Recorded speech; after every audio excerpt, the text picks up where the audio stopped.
All right, it's day 2 of NBA free agency. He's Jeffrey Cooperstein. I'm Harrison Graham. We'll get an update on Klay Thompson here in just a few moments. But late last night, Coop, after we had gotten home, we were kind of... I was asleep. I was about to be asleep, and this came through. Derrick Jones, 3 years, $30 million with the Los Angeles Clippers. And I think my thoughts when it initially happened are different than they are now. Absolutely. Since I've woken up.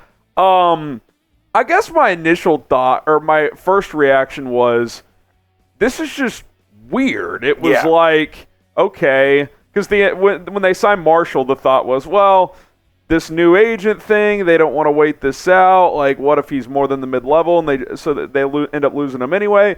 But then he signs within the mid-level, so you're just like, well, why didn't you just sign Derrick Jones? I think this, Coop, number one, obviously, once Naji Marshall signed, he was going to be elsewhere.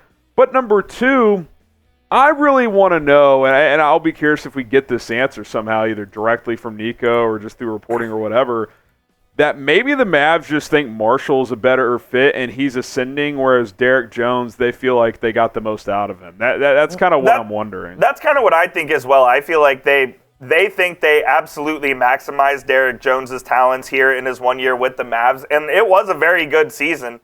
He was one of the big reasons why the Mavs got to the NBA Finals. And I think the Mavs kind of saw, you know what, thanks for your production this year, but we're going to move on. And I don't blame the Mavs at all for thinking that. I think they believe Naji Marshall is a better long-term fit, and, you know, the $1 million is the difference, but they did get him for cheaper. Marshall's a better three-point shooter than Derrick Jones is, and I wonder at the end of the day if they just thought that, look, all the eggs are in the Klay Thompson basket right now, and maybe they also feel that Naji Marshall is a better fit with Klay Thompson on this roster as opposed to Derrick Jones. Well, one thing Naji Marshall is compared to Jones is bigger. He's 6'7", 220. He's got a 7'1" wingspan. Jones is a little wiry. He could probably defend guards better than Marshall. Absolutely but can. Marshall can guard all the way up to fours and, you know, can probably hold his own against some centers on occasional switches, whereas Jones obviously just doesn't have the size and girth to do that. The one thing that I think Jones has on Marshall is, like you said, the defending of guards, and he's a great point of attack defender. Yeah. The Mavs lost their best point of attack defender now, so they have to find a way to try to compensate for that. Yeah, I mean, look, you think about the Minnesota series, what he was able to do to slow down Anthony Edwards. Who guards Anthony Edwards if you're in that matchup again? Is it Naji Marshall? Is it P.J. Washington? I think those guys could do an adequate job, but probably not as good as Derrick Jones. So, I mean, it's not like you're losing nothing here and just gaining with Marshall. Right. They're not, you know, exact replicas of each other.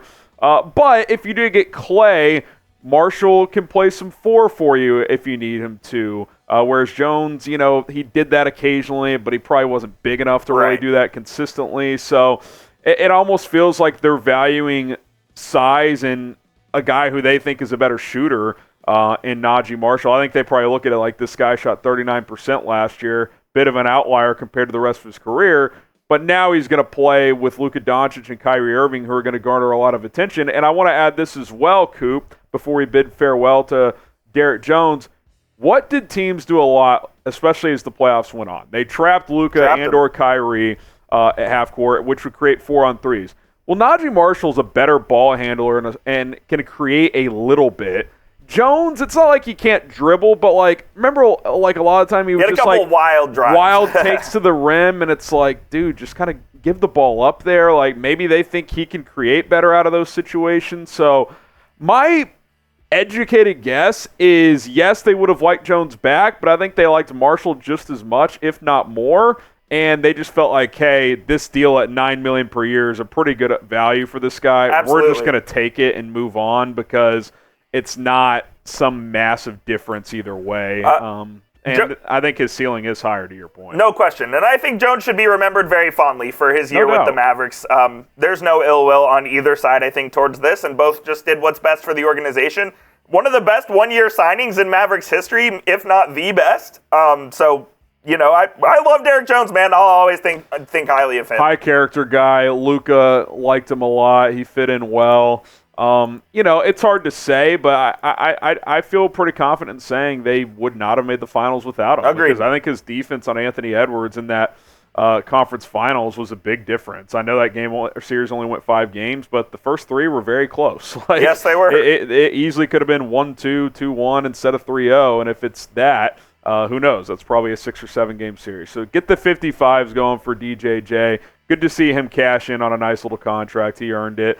By the way, I don't love his fit with the Clippers, but that's a different story. Yeah, they're kind of using him as a Paul George replacement, which best of luck to you, Mr. Jones, but I don't know. Good defense. I don't see how he's more efficient offensively, which, look, he probably wasn't going to be anywhere he went. I thought the Lakers might have been a better fit, but obviously they're holding out for Klay. The Clippers are one Klay injury away from being a really bad basketball team. Kawhi, you mean? Yes, Kawhi. They could be terrible. They've taken a big step back. There's no doubt about it.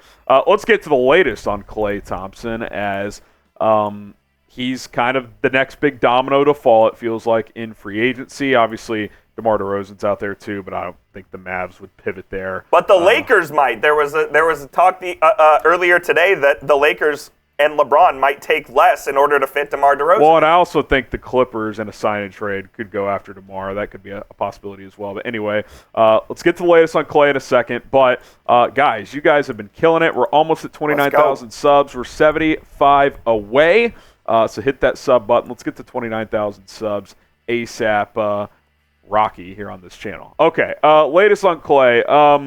Tim MacMahon, and this isn't really a surprise, the Mavs are pitching him on being a starter, and I don't think you're poaching him from Golden State if you're selling him on a bench role. That was a big thing that pissed him off last year, is when Steve Kerr moved him to the bench. He did not want to be on the bench last year, so the Mavs kind of promising him a starting role is obviously something that you thought they'd do. The last time the Mavs did this was to JaVale McGee, and I know it's different circumstances, but promising guys roles gets a little murky is all I'll say about and it's that. Also like, look, if you promise him a starting role and Klay stinks up the joint, you're going to bench him. And he knows that deep down, but I think he's pretty confident in his abilities to be a good player here. 4 years, $70 million from Windhorst. That's kind of the number that's been thrown out there. And, you know, that kind of checks with the $16.1 million trade exception, especially assuming if this is a backloaded deal. His first-year cap hit could definitely be within that 16.1 number. So that checks out. Wendy also said that the Mavs are still in the lead compared to the Lakers. Those are the two teams at this point in terms of sign and trade possibilities, which the Warriors are discussing with both teams right now. I saw this one this morning, and obviously this means absolutely nothing, but Stephen A. did say that Klay Thompson's going to Dallas. I don't know if that makes you feel better or worse. Yeah, I mean, I do think, as much as we clown on Stephen A., I think sometimes he does get information with the NBA specifically, but who knows, right? Like, it's hard to say. I really don't think Klay's made a decision yet, and I think he's probably working with the Warriors about what the sign and trade options are. Yep. So that is still up in the air. I think we already knew this, but just to reiterate, Josh Green is going to be the piece that would get moved if you got him. And I texted you this earlier, Coop. If you pull this off, as it is a two-horse race between the Dallas Mavericks and the Los Angeles Lakers, if you get Klay Thompson, your roster changes have essentially been this. You've gone from Tim Hardaway Jr. to Klay Thompson. That's a clear upgrade. No doubt. Josh Green to Quentin Grimes. I think at worst, that's a wash, right? Yeah. Unless that knee's an issue for Grimes, but he's been posting workout videos. He seems fine. I don't think the Mavs would have added him if his knee was a degenerative knee. So I feel pretty good about that one. And then you would go from Derrick Jones to Naji Marshall. Again, like, it's a wash at best. Yeah, or not at best, at worst, I think. Maybe at worst it's a slight downgrade if his shooting declines, but like I don't think it's like huge in either direction, right. So let's call that a wash.